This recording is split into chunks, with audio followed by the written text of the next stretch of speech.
border restrictions imposed by nearby regions have placed Macau into isolation. Among those who are impacted the most are the local enterprises, be they small or big. So today we have invited Mr. Kevin Ho, President of the Industry and Commerce Association of Macau, who is going to tell us more about the challenges local businesses are facing. Thank you very much for coming to our show, Kevin. Thank you for having me. So let's go to the point straight directly.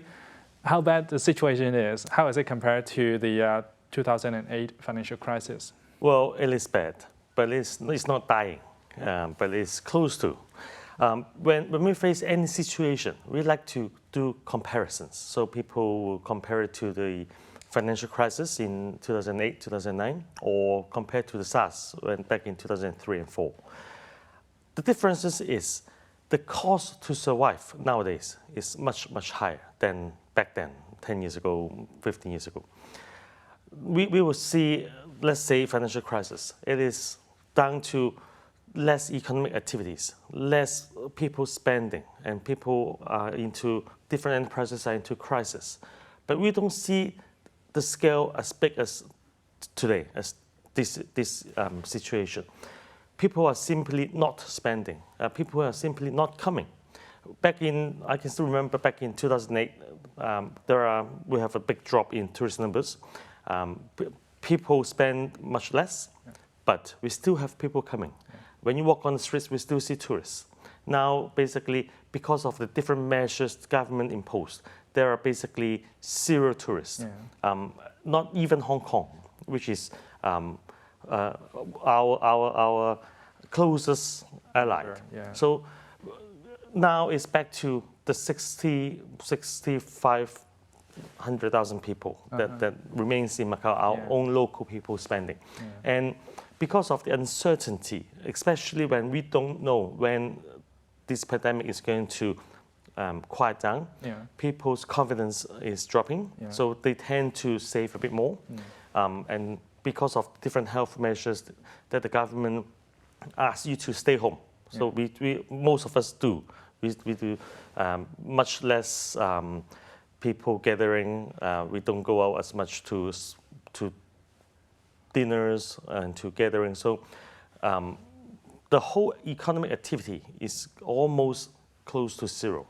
And that affects a lot of people because when you have no revenues and when you have cost, and the cost nowadays is much higher, rentals, salaries. So the cost to survive is much higher now. So the fact is, as far as you know, what are some of the measures that local enterprises have taken? For example, you mentioned that people basically, they have reduced their frequency of going out. So I can imagine that some of them would call delivery instead. Yes. Have you noticed or have you heard from some of your members and also some local enterprises saying that they actually have switched their strategy from maybe for some restaurants, they used to do the catering in their own restaurant, but then now they are doing more delivery? It is not a different measure. It's just another part to try to survive longer. If you have let's say if you have a restaurant, when you have no people coming, all you can do when you have to stay open, you turn to deliveries, and you see a lot of different restaurants have delivery packages.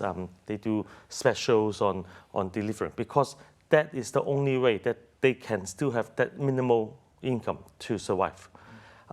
When you see the different measures that a lot of enterprises do, we can see because they want to hold on as much as they can, as long as they can. So they will maybe do, we all know publicly, no pay leaves or work from home, and maybe pay half salaries. All these different measures that they're trying, all they do is to try to survive till this pandemic is over. You mentioned that there are measures like cutting salaries or asking the employees to take no pay leave. Have you heard people saying that basically they cannot do it anymore because now their only choice is to cut people or else they are going to sink? I think laying off people, as you say, is the last step that they would any enterprise, any entrepreneurs would take. Everyone wants to hold on as long as they can. So the first two measures that they will try to is to, let's say, reduce salary, no pay leaves. If after a certain period of time, when all these measures are taken, and we can still not see the light from the tunnel, I think that will be the last step that they will take. But as you know, Macau, over all these years, has a very high percentage of employment shortage. So a lot of shops, a lot of small enterprises are down to bare minimum. They don't have a lot of people for them to fire. Okay. So that's another case. Okay. You see a lot of different small local, being medium, small size enterprises. They are always short of staffs. So I don't think layoff is too big of an option for them at this moment. What about like to the most critical scenario that they have to give up, they have to consider closing down? Have you talked to people and asked them like how long actually can they hang on? A lot of my members in our association at this stage until today, they are still trying to hang on. So I have not seen a lot of closures yet. They are still trying all these different measures to hold on and trying to see if the government has any other initiatives to try to save them. But likely, I think luckily Macau's action to tackle this pandemic situation, we did at a very early stage. So we actually, if you look at Macau or our surrounding places or surrounding cities, they are not very serious now. As long as we maintain this momentum, I think the light from the tunnel is coming. You mentioned government measures that helps local enterprises. You actually, from a previous interview with us, you actually mentioned that the government's loan interest subsidy is kind of like a life-saving money for them. But how effective is this measure, or let's say any other measures that the government has announced? It is very effective because imagine an enterprise with a sudden shortage of funds. Let's first say these enterprises are healthy businesses. They are generating reasonable profits over the years. But all of a sudden, you have zero revenues for a particular month, and maybe 2 months, and then you start to face cash flow problems. If it is just down to cash flow problems, then it's a lifesaver when the banks start giving you money because and the government's help to take over the interest payment. I think so that you can have immediate cash available to, as I said, hold on longer. Yeah. So I think that part is critical. But for some of the businesses that they are barely surviving, the loan itself is not helping too much. That's why we have been always asking the government's initiative to maybe give one-off subsidies to some of these enterprises. But then we're trying. We're still waiting. Okay, but what you're implying is that if the government doesn't adopt your suggestion, doesn't really give further not bailout, but a cash handout or any sort of similar measures, some businesses are bound to, finish their because life. We have to face the reality. I'm not saying every business is healthy business. Some of them are, especially the small businesses, they are barely surviving. Yeah. Maybe a 50, 60-year-old business that they have always been working. The fact that we all know, and we have to face it, is their competitiveness is not as good as the other enterprises. And don't forget, we have the 2 storms that hit us last year and the year ago, and they have already taken out some loans. If you have to ask them, they haven't finished paying those loans, and you have to ask them to take it out again, then they may reconsider. If I cut loss and I stop now, then maybe my debt will be just this. Yeah. If I hang on longer, but if I don't see the future coming, then instead of growing my debt levels, I may consider to close down. Yeah. So at this moment, we can still see a lot of businesses still trying to hang on. Yeah. But just the loan itself is lifesaver for some of the businesses, but in the long term, it's not. What are some of the businesses that you think are those that are at risk, those that are really going to face I think dire if you look into our profiles, there are a lot of small businesses, especially ones in the inner harbor, Okay. that they have suffered the two big damage from the two storms, and now they are still trying to recover. Imagine a patient when you are after you suffered from a great illness, and you are in a slow recovering stage, and then all of a sudden it hits again, and that will be a problem because they have no leverage, they have nothing to push them forward. So that may be an area that we have to look into. And those people, if you look into these small enterprises, many of them are old mechanist businesses, which are not the beneficiary of the recent growth of our gaming revenues, of our tourists. Some of them may be, if they sell souvenirs, maybe, but now who are they going to sell to? Local people are not buying, tourists are gone, so that will be a fact, a reality. It's not something pleasant, but it is what it is. So you mentioned that your association is suggesting the government that it can maybe consider a cash handout.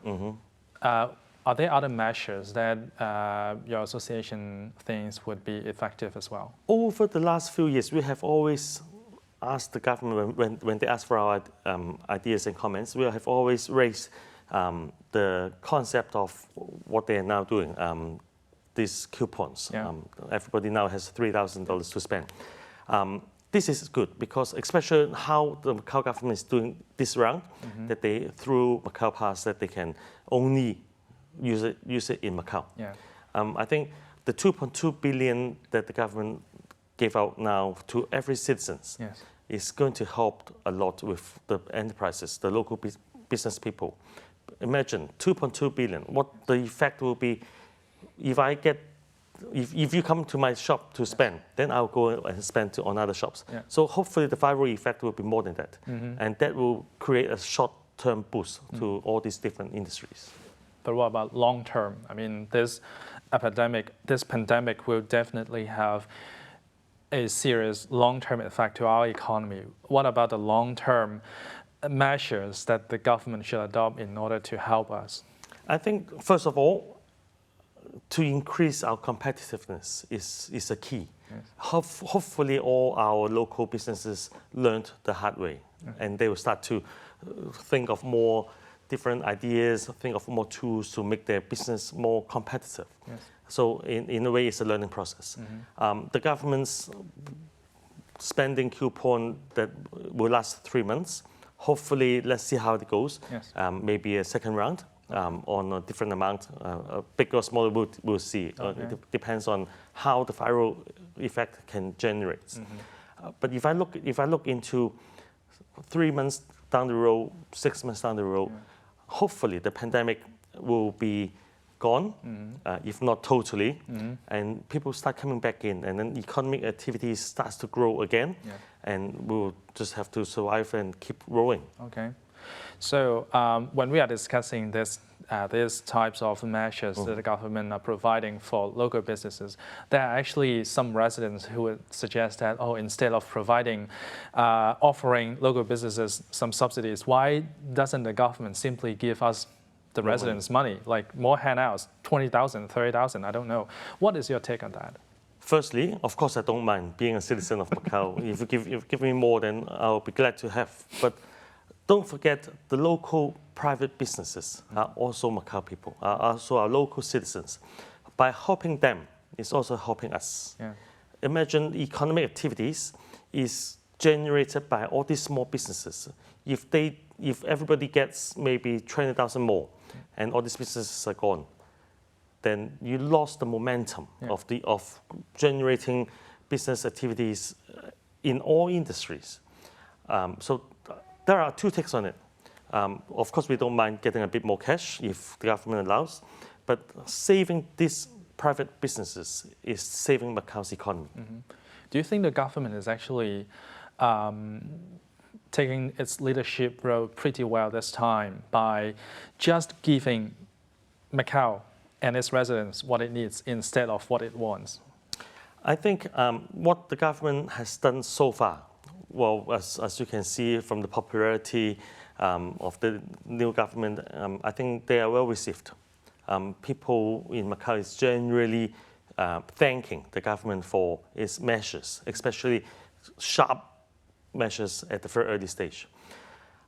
Whether it can be better, of course, there are always things that can be better. And if you look back, there may be better ways to do it. But what we can do now in such a short term, in such a unforeseen situation, I think the government has done a good job at this moment. To all our residents, I think no one will complain. I can almost tell from people I've met. From local businesses, the loan itself is helping, but at the same time, as I said from the earlier stage, some subsidies or some bailout will help them survive longer. That's all we need. We all see a good future. If the pandemic is gone, we will see Macau should be one of the cities that will rebound sharply and quite positively. But whether we can hang on to that is the key. We mentioned the businesses, the formal, like the real businesses, and we also mentioned the residents. But there are groups that are stuck in between, who are the self-employed, and also there are some young entrepreneurs whose companies are still in their way of growing up. For them, how do you think the government should address their needs? I think the later plan for the government is to look into these people, self-employed, be it taxi drivers, be it accountants, lawyers. They suffer a different degree of damage. Somehow, we cannot do, when we do our first round of subsidies plans, or when we do our first round of helping plans, you cannot cater for everybody. I think the government is now looking into ways to help these people. As very simple example, you look at taxis. When there are no tourists, and when we only have such a small population, they are heavily affected. I remember seeing a car park full of empty taxis. So they are affected, no doubt. How we can do to tackle to help these people, I think the government is looking into different measures on that. So you mentioned that you hope businesses can actually learn this lesson, although this is a hard way to learn this lesson. But do you think that Macau in general is really going to take something from this experience and finally realizing that we really have to diversify our economy? Definitely. From based on pure statistics, percentage of GDP, we see a decent growth of non-gaming industries performing better over last 10 years, be it retail, F&Bs. But when we face this situation, then we realize if there is no tourism, there will be no retail, there will be no F&Bs. So we rely on tourism, and we have not diversified enough. We did not, Macau is a small place. It's a small city with only a very small population. We need to find ways to make sure one day, again, if I hope it doesn't come again, but when it comes again, how we can survive within our own small population. There are something that we can never turn back. Rental will be high, salaries will be high. Now, with this situation, we see the rate that we can survive is shorter. So we need something other than gaming, for example, that we can have another industry. I cannot tell you now what industries that we can grow on, but we need to find something. We need to find something that we are not too dependent on one particular industry. And I think we have learned, and we will see how the government can steer us into this. Before this crisis and, in the previous 10, 15 years, actually, there are some projects that the government was working on. One of them is the Chinese medicine part. We actually have an industrial park in Hanqing. We are working with our regional partners on developing on this kind of projects. Do you think how effective this kind of projects are? It's better than nothing. Okay. If I tell you that it's a first successful project, I'll be lying. We have tried to diversify and we have tried to grow into our Chinese medicine area. Yeah. We have a park for now more than 10 years. How effective it is? Sorry, if you ask me, I think it has not reached what we wanted them to be. Okay.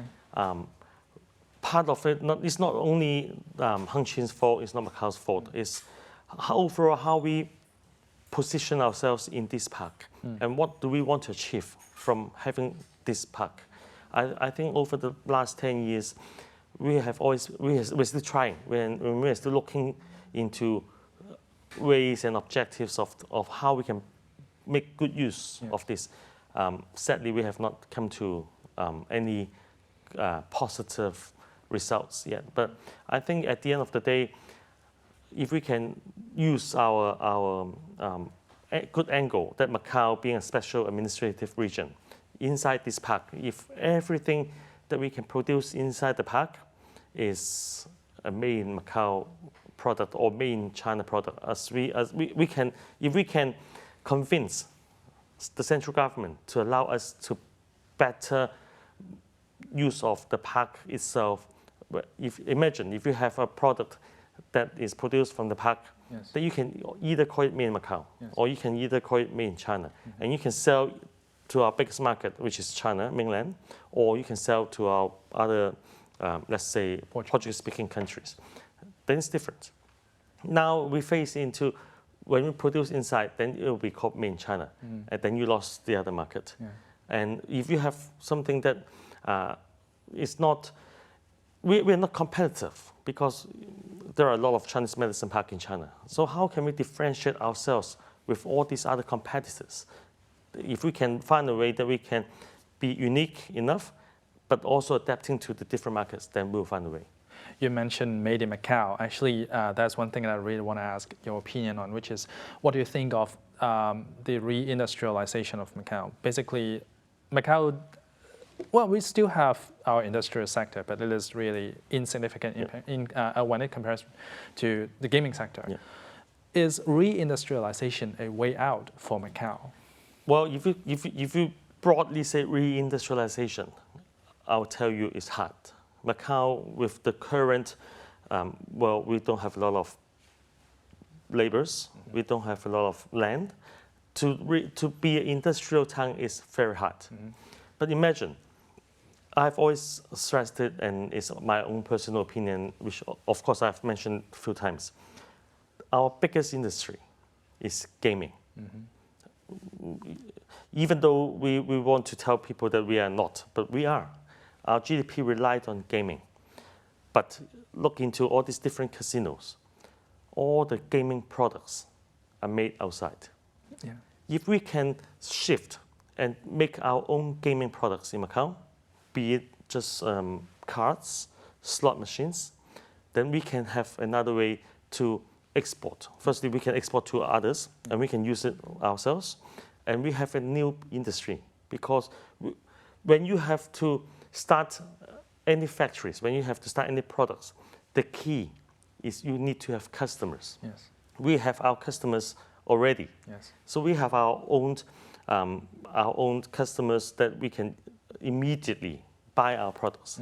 So if the government can rethink on maybe putting a bit more effort in creating this industry, then we may have a way.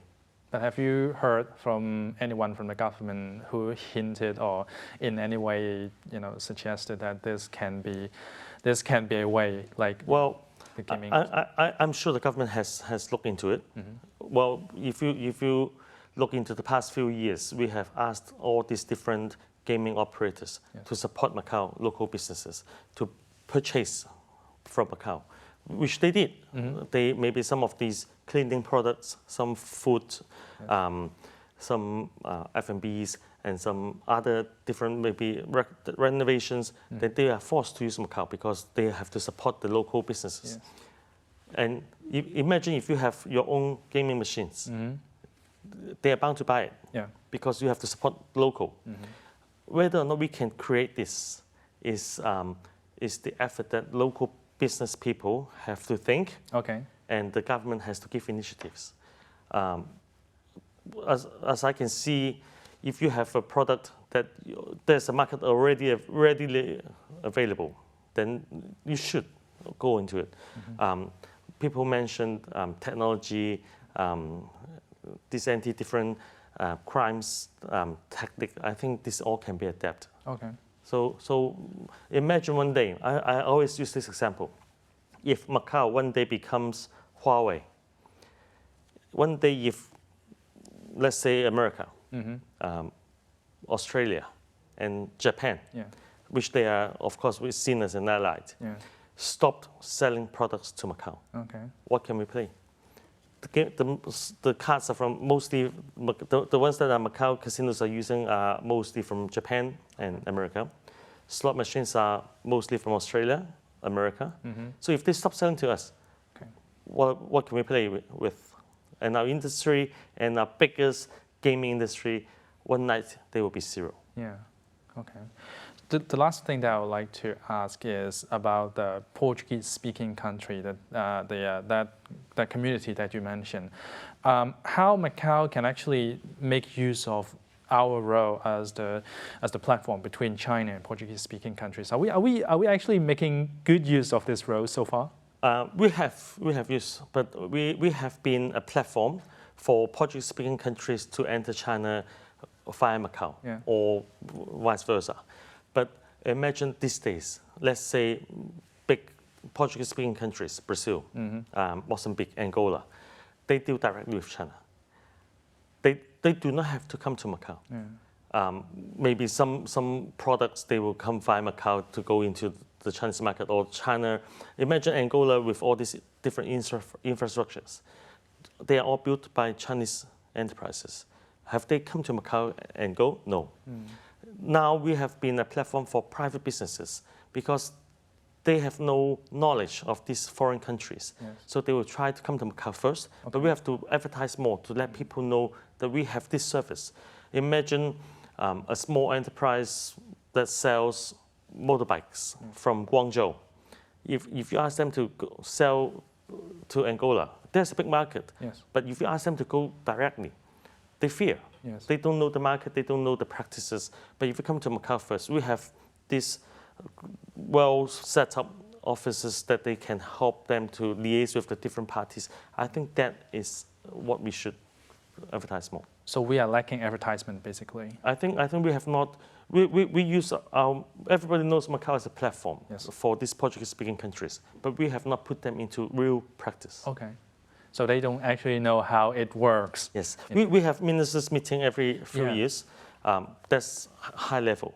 But how can we put the local businesses, business matching, and do more advertising to these private small businesses, which is to our scales, they are big. But in China, they are very small companies. They are happily with their own markets. But if you help them open new markets, of course they will come. Thank you very much, Kevin, for coming to our show. Thank you. And that's all for tonight. Thanks for joining us. See you next time. Good night.